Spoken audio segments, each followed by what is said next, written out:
cannot hold it, you don't own it. Central banks have been buying gold like crazy. Value your wealth in ounces versus depreciating currencies. Welcome to The Real Money Show. My name is Jeremy Wiseman. I'm joined by Jerry Correia. Hello. And we're going to be talking about all things physical gold and silver and the happenings in the market. There's been a lot of activity, a lot of information. I think we should start with gold overtaking treasuries, and also gold has taken over something else in China. Jerry, take it away. I think this is a big one that we have to really focus on, really digest, Jeremy. This is huge. When we think of asset allocation and especially smart money, we think of central banks and how they diversify their reserves, and asset reserves is the topic of conversation here. Gold has actually overtaken treasuries to become the number one held reserve asset across the global central banks. This is coming from the European Central Bank report. This is massive, Jeremy. This is revolutionary. So this is adjusting that stock bond portfolio mix. Is part of that along the lines of the weaponization of the dollar? Is that part of that that trend of de-dollarization, or is it more that they're seeing a path with gold and its future as a reserve asset? Yeah, one of the biggest highlights, I think, the big takeaway, and this was from the Vince Lance's gold report, Gold Fix. Okay. From that ECB report, they did cite the weaponization of the US dollar, the freezing of bank accounts, the sanctioning via the SWIFT system. So you have to create an alternative, because you never know when you'll be the next public enemy number one and get sanctioned, right, Jeremy? Yeah, I don't want to derail the other part about China, but just to stick on this idea of the central banks, why are they doing it? It's just interesting that we believe that we're heading back to a gold standard. You don't buy all this gold in central banks looking for revaluation. And there's other things we're going to talk about today that show more than not. Yeah, more clues as to where this is headed. And every week there's another nugget example of the world getting primed for this going back to a gold standard. But it's just interesting that it's, you had a good thing going with that fiat currency, and then you just had to go ahead and weaponize it, and you sowed the seeds of your own destruction. Mm-hmm. Or is it that they knew that that was the case and they had to, right? You know what I mean? It's just there's an irony there somewhere. 100%. When the dollar, when the currency or the fiat currency loses credibility, you lose trust, and the walls start caving in, and that's exactly what's been going on. And thus the transition away from fiat currency being held as a central bank reserve asset. The world is moving back towards an asset-based economy, not backing the dollar with petro any longer. This is a huge theme that we're also following back to the central bank reserves holding gold. It's replaced U.S. treasuries. They're now holding 20% of holdings in gold, and this is physical. We're not talking about the ETFs or certificates. They own these reserves for primarily two reasons: for liquidity, when you need out, when you need to decouple your wealth from the craziness of currencies, you have that escape hatch. Gold provides that. And secondly, you're decoupling your wealth from the conventional banking system, which we're transitioning from, and the guardrails and the payment rails are all set up. All the signs and all the nuggets that we're going to be talking about are all in play. So before we get to, again, some of the signals and clues that we're headed back to a gold standard, and this is not going to be an event. It's an ongoing process, it seems. But before we get to that, let's talk about what happened in China with gold overtaking again. So yes, gold has not only just overtaken the U.S. treasuries, but in China, the people, through the demand for gold, created, or the participation in the largest Chinese ETF overtook the largest index in China. That's like the equivalent of the North American S&P index. So the gold market has overtaken the paper market. This is a seismic shift. But it's ETF, so that's paper gold. This is an ETF. Let's be clear. However, last week it was China that decided to ban paper gold trading. So They're changing the gold market. We understand that gold, the number one market for gold in the world is China. So we are following the two things at play with the BRIC nations and what's happening here in North America. It's very interesting to see how they are moving, but we see a coalescing. It looks like competition at some times, but at the same times they're working together, moving away from fiat currency. You make a good point that an ETF in China might be very different than an ETF in America. That in the ETF, we haven't looked through their prospectus, but it might just be that, yes, it's got to be physical. Yes, it's got to be out. I haven't looked into it myself, but yeah, you're probably right, because they did ban paper. And before we jump back stateside, as they would say, the other thing about China we've discussed before on the show, it bears repeating, that they've launched another platform for trading. Right? It's not an exchange per se, but it's a method for industry traders to get together and set pricing and make those trades. It feels like an exchange. It's a little bit different, but that kind of gold infrastructure is not something you do when you don't see a future in the metal. Oh, absolutely. It's not something you do if you think the price is going way down. No. You just don't make those investments. And I think the fact that they're investing in the industry, they're investing in the infrastructure, it's telling you this has a lot of room to run. And I think what we're battling right now is a perception of gold made a great run recently this year. Last year, it's up 30% year over year. We'll get to silver later. It's made a great run, but it feels, it got to, over 5,000. It's pulled back. So, it's probably over. Just that kind of knee jerk, let's look at the chart. But when you look under the surface, look a little bit deeper past the fact headline that it's down this much from a high versus it's up this much year over year, it starts to look a lot different. Yes. And I think the other takeaway from that, besides building up in industries and supporting it, and the central banks, of course, is just looking at gold and asking, is it undervalued, fair value, or overvalued? Mm-hmm. And this is where you get into that situation of price is what you pay, but value is what you get, and understanding the legs that this market has based on, well, what does gold buy you? What should it buy you? This is something we can go into detail another time. No, we'll definitely get in there. We'll touch upon a few points as far as the protection and the performance and what gold has done. But talk to us. Let's go stateside, as I said. Let's talk about Rand Paul at Fort Knox. Big news. And us in the gold community, we've been doing this since 2002, helping individuals own physical precious metals, and that's always been the case.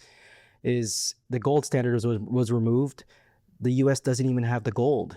Let's audit Fort Knox. They keep telling us they have 8,000 tons and they hold it entirely outside of the banking system in Fort Knox and West Point. But then we were surprised with a post on X by Rand Paul this week that he was on the lawn at Fort Knox, surprising everybody, saying, we're here, we're going to go down into the vault and we're going to have a look. And few hours later, just took a few hours. Well, I think so obviously the gold industry went absolutely nuts. They just went crazy. The only thing that they seemed interested in was saying, well, there's no gold there in Fort Knox, right? The fact is, well, we haven't had an audit yet. We had discussion of an audit last year, which is, where did that come from out of nowhere? But is it there? Is it not there? I think, to me, it was completely beside the point. The fact is you had a senator standing on the lawn of Fort Knox saying, we're going to go look at the gold. More importantly, I want to take a moment to tell you that our dollar has lost this much value, 98% such, since we went off the standard. Where is that coming from? According to the post, this is a senator all of a sudden talking about the gold standard. What gives, right? Right. But you had Scott Bessent saying, why can't we? He had an interview. He said, well, why can't we go back to Bretton Woods? You have central banks buying it. You had the president and Elon Musk saying we should go audit Fort Knox. But the story doesn't end there. Absolutely not. So the focus, yes, was on the dollar losing its purchasing power by 85%. And as the U.S. is on the the almost on the warpath of finding, the fraud, these NGOs that are all being exposed, all of the taxpayers' money here in Canada and in the US, of all of the spending that was done carte blanche. The Federal Reserve is now on the hot seat after Fort Knox was audited and checked and saying we have to go back to securing our dollar. Rand Paul's on it again, audit the Federal Reserve. He's just going post after post highlighting that the Fed had to pay 186 or 87 billion in interest to banks who may or may not have given it to people and families and businesses to banks. So we're uncovering a lot of where the spending went, because ultimately it comes back to the money printing press, the currency printing press. What is money? Money is supposed to be scarce, not printed out of thin air. Fiat currency is on the hot seat, and it all leads back to gold, and bringing gold back into the system as neutral currency, as neutral money to back things up, to provide the stability, not just for the US dollar, but we're seeing trends across the world, especially with Tether, the stable coin. These guardrails have been set up to highlight the de-dollarization, the weaponization of the US dollar via the SWIFT system. So things have to change. And are they changing rapidly? Because last year, in 2025, Tether became the first privately owned company to surpass all countries in gold acquisitions. This is massive news, and they're continuing their purchases to amass physical gold ounces as collateral to back up that stable coin. And I think the speculation out there is that Tether is being used as a proxy for the United States to acquire additional gold, right? Because you'd say, oh, how come all these countries are buying gold, but the United States hasn't, but Tether has, right? So is there legitimacy to that speculation at all? What do you think? I would say so. So they bought 27 tons of gold this first half, largest purchaser last year. They're the largest holder physical outside the central banks. They hold it privately in Switzerland.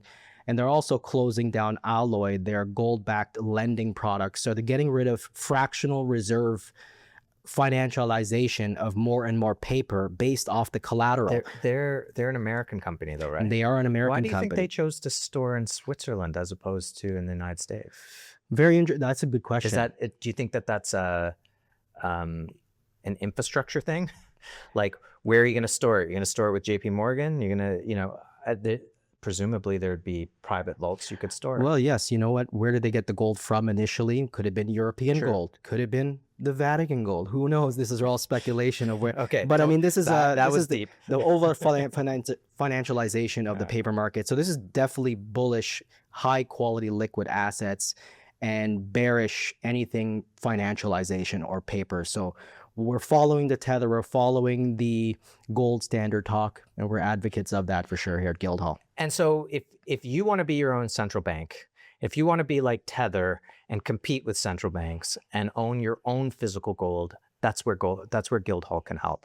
We help clients to own actual physical gold and silver. You can store it you can self-store it, take delivery, store it yourself, safety deposit box, backyard, just don't tell us.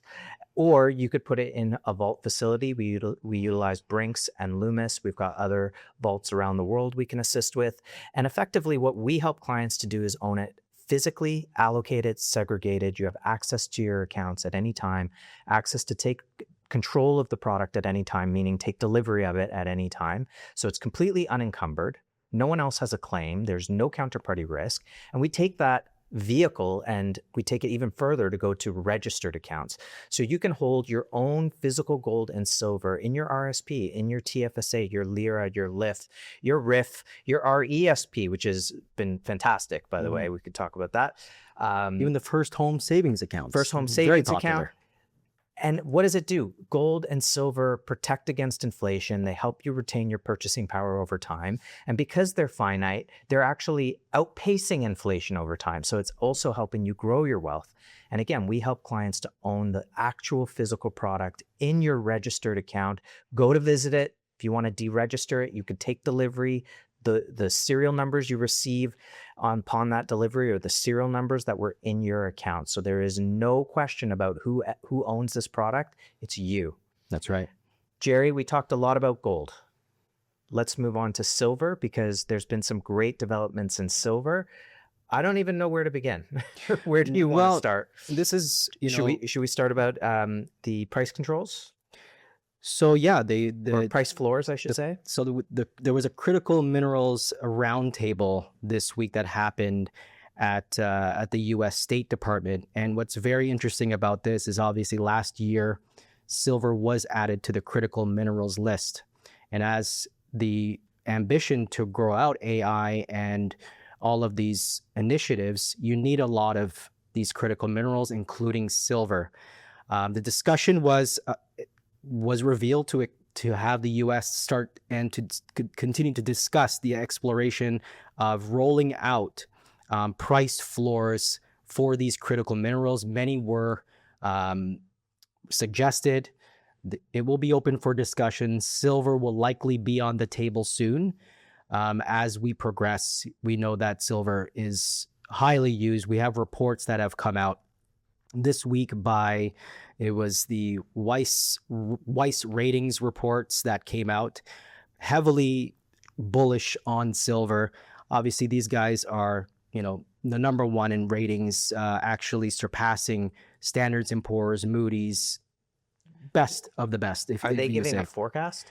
They are giving us more information about the growth of AI versus the Silver Institute most recent report that talks about solar and the solar industry reducing its dependence on silver, which worried a lot of silver advocates and silver bulls like us, because solar was just such a huge industry for demand for silver. But this report came out. We're going to be sharing it in a newsletter, so get in touch, that the AI industry and the AI push is actually going to lead the charge, more and more demand, 5 times the amount that is needed right now. It's going to increase, putting further pressure on the deficits already. It's already 6 years, structural deficits. But everything from the very beginning to a data center that produces the AI, silver's at the very beginning and the very end of this production. It's in the data center itself. It's in the hardware. It's in the power lines that get to it. It's in the power supply that's being used to create it and everything exactly. like that. Let's talk about the price floors, because this is something that JD Vance kind of mentioned, and then this past week they actually put some floors into a critical mineral. Okay, so the silver community was pretty excited about this. They kind of had some discussions about it. So what it was is that basically they wanted to protect, I had to write it down here, they wanted to protect domestic solar economics from artificially cheap foreign competition. Gotcha. So what they did is they said, okay, we're going to put a price floor on imports of certain solar products and solar cells, which are, and the components are on the critical minerals list. So they're not obviously putting a floor on the silver price yet, although silver is on the critical mineral list. But here's what it does, is the argument against higher prices in silver are that if the price got too high, you would lower production out of the mines. You would either, even though it's price inelastic, you would try to find a different component to use instead of silver, or just not produce the product at all. And what this does is it says, no, the US would continue to support higher prices. Mm-hmm. And then on the actual mining side, because I understand there was also a mining meeting, right, is how do you support, because they put in a ban on letting critical, products, used products with critical minerals in it, to leave the country. Correct. They're like, no, we're keeping everything, and we will, is it grift? How do you like secure it, called? Taking it out of the product. They'll take it out. So that was pretty interesting too. They want to keep everything. They have to. So we're going to put price floors in to stop the undercutting competition. Mm-hmm. we're going to support the miners is the discussion they had to make sure that they can go out and make proper economic decisions, Right. and say, yes, we know that the floor is going to be here. We can go out and dig. Mm-hmm. And then you have, well, they've already put some price floors on one critical mineral. Mm-hmm. How far down the line before silver becomes critical as well? Mm-hmm. The question is okay, 6 years of deficits in silver, Jerry. When does the rubber hit the road? I know one of the banks came out and forecasted $75 silver for the end of the year. That was Most people would say Citibank. Yeah. Woohoo. That's Are we really excited about that? Or do you want to talk Michael Oliver? Yeah, 90 days, Citibank, who usually lowballs because they're a bullion bank, they love to lowball their calls. So they're calling $75 in 90 days and then $90 and by the end of the year. Big whoopee-doo. These banks have to be on the right side of the trade, so they are upping their forecasts. Forecasts have not changed. 50% pullbacks do happen during these super cycles. Gold and silver are in super cycles, the third, in fact. And we're going to segue into Michael Oliver eventually. But by the way, it's still a 15% increase from here. Exactly. Right. I mean, it's still a very good gain. That's pretty good for 6 months. It does outpace inflation. It does add that growth diversifier. But to talk about silver some more, obviously, we talk a lot about Michael Oliver. Michael Oliver, he came out with a new video. He was on hiatus for a little. Day. What's that? It was Jesse Day, Jesse right? Day, or I'm not too sure. But he came out with a video this week called Silver About to Go Berserk. Now, Michael Oliver, he is the founder of Momentum Structural Analysis.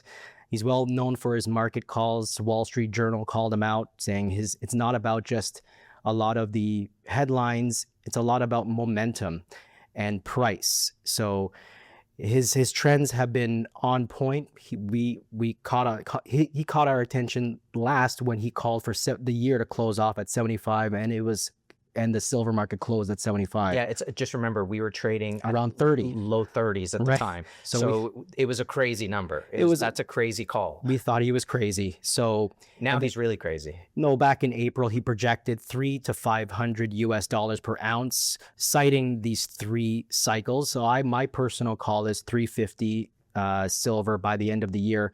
But he's out this week. Check out that video, Silver About to Go Berserk. And he argues in his latest video that he could see $1,000 silver in 1 year. So this is crazy. We want to know what his arguments were about. Basically, he's saying from all of the other commodities since 1980, where that first super cycle ended, the commodities like lead, steel, zinc, aluminum, copper, and gold are roughly 4 times the peak of 1980, 4 times as high. So where they're trading right now, so silver, their peak numbers in 1980, 4 times on all of them. 4 times, roughly 4.5, 5 times on all of those commodities. Where's silver? Silver is sitting at 15 cents above its high. $15. 15 cents above its 1980 peak, near 50 Is that or inflation 55. Adjusted? The peak was like $52. We're trading at 64. So he says 10 to 15 cents above its 1980 high, near $50. So plus minus a few bucks. Yeah. Meanwhile, he cites the deficits. Doesn't make sense. He says silver is mispriced. Silver is making a major pricing mistake, is what he calls it. Yeah. Because silver has to catch up. We know silver and gold have a correlation. We use and share the information on the silver to gold ratio. So the argument is this: if silver simply matched that 4 times peak, he calls it normalization, silver will be anywhere from $200 to $300. Fair market. However, but when markets are mispriced for too long, like silver has, he cites potentially manipulation. We know prices are setting up across the world centers, not just in London and New York. Prices are coming from every corner of every now states into internationally. Since it's been mispriced for so long, corrections often happen with shocking speed and overshoot that fair value. So it will overshoot according to the momentum structural analysis, and it will overshoot. And we call that escape velocity. When something is pulled back like a coil for far too long, and when something consolidates for a very long time, the higher that overshoot.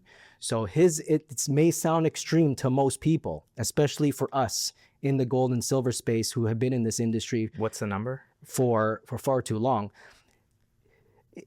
He sees $1,000 silver is potential within the next year. Okay, so we've got a couple minutes left, so let's break it down. Okay, I don't think we necessarily need to see escape velocity. Okay? No, not at all. But if we put together the idea of the demand through actual AI, we were talking about the difference between AI today versus like the .com bubble. Right. That was, it didn't exist. You didn't need to build up massive data centers and infrastructure Correct. for it. And it's not just the initial infrastructure, it's what can be created with AI, what medical devices can be made, what new cars, what new flying cars, what's the things you haven't even thought about. Correct. Right? Science fiction things, Right. right? So that's where, who cares about solar power? They Exactly. could create free energy at some point. The AI stuff could be massive, and it starts with building that infrastructure. And I don't agree. forget just bringing back manufacturing overall. Yes. Right? And business begets business. Mm-hmm. So if you have businesses begetting business and AI begetting AI, you have a massive growth in front of you. Mm-hmm. And then you need more and more commodities to fulfill. Exactly. And all the riches that are being made, what are you buying when you're rich? You're buying more gold. Yes. So it's this like good cycle, Right. not a bad cycle, like let's raise interest rates so that your mortgage rate goes up, and then that creates what we're calling inflation. This is mispricing, by the way. Mm-hmm. So now, inflation's up, we better raise rates again. Like, come on, that's a mistake. Right. So this is about ultimately providing and allowing the market to continue to demand. Mm-hmm. But right now it's a case of the market's been so low for so long and the infrastructure hasn't been there for growth, Right. which we're starting to see. Different exchanges, there are proposals for new exchanges across the, create more liquidity, that I think that this can be prolonged for several years, maybe 5-10 years out. Maybe 1,000 becomes a possibility down the road. Mm-hmm. But definitely you're going to see higher and higher prices, but it's just getting used to them. Mm-hmm. What was once expensive becomes expected, Right. right? You thought gas prices were high at 50 cents. Now you can't wait to buy it at 150 because it's cheaper than last week at 165. Right. So it used to be expensive. Now it's accepted, right? And expected. So I think that's where we're headed with the silver market, that you've got to overcome the deficits. You have incredible demand that's only going to continue. Solar power, who cares? It's going to be, they're probably going to have other energy sources that don't even need solar power. So, Right. It's great, lovely, but maybe not so useful for the silver market overall. Does that ring true for you, what I just said? Absolutely. I think it could be prolonged. I don't think it has to eventually happen in that manner. If it's overnight, I mean, anything can happen when you have the potential of the paper markets and the derivatives markets and all of the false paper promises for every silver ounce. If there happens to be some sort of a default event, whether you're blue sky or gray sky, you need these assets in your portfolio. The World Gold Council just came out with their most clear report on how important physical hard assets like gold and silver are for the portfolio. They historically outperform broad commodities while experiencing less volatility and lower futures roll costs, provide stronger inflation protection and more consistent diversification during equity market declines. Canadians are so underinvested in these things. Either if we have an event like that, where that can cause a ripple effect, or if we're blue sky, this growth that can bring down the inflation, because with more supply, the cost of everything can go down. We're seeing best of both worlds with precious metals. The fact is, the pullback in silver and gold is overdone. It's been 6 months sideways, and over the past 40 years, gold and silver markets tend to go up during the fall season. So here we are, we're in August right now, we're heading into September. This is what the stock market analysts call the crash season, and you want to be protected, whether it be that market shock event. You want to have something liquid. You want to need something outside of these fiat currency banking systems and denominate your wealth away from fiat currencies that are losing 12 to 15% versus gold and silver. Equip yourselves. Give us a call. We're here to help every step of the way, Jeremy. That does it for another edition of The Real Money Show. Can't wait to speak to you again soon.